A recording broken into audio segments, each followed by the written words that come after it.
Дали сте знали дека во Гевгелија постои турски амам кој е граден на почетокот на 19 век и еден од последните објекти на османлиската архитектура на овие простори? Од тоа што имаме слушнато од колено на колено дека постоеле два вакви објекти во Гевгелија, но едниот е срушен, овој останал сочуван, но 2004-2005 година се почнати првите реконструкции на самиот објект, каде што со помош на Министерството за култура и туризам сега, локалната самоуправа како и донација од турската општина Карач се набавени средства за негова реконструкција.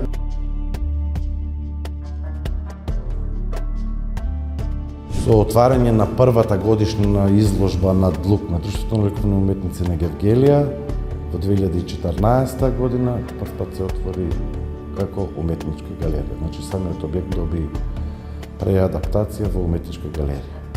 И од 2015 веќе стартуваме со програмска активност.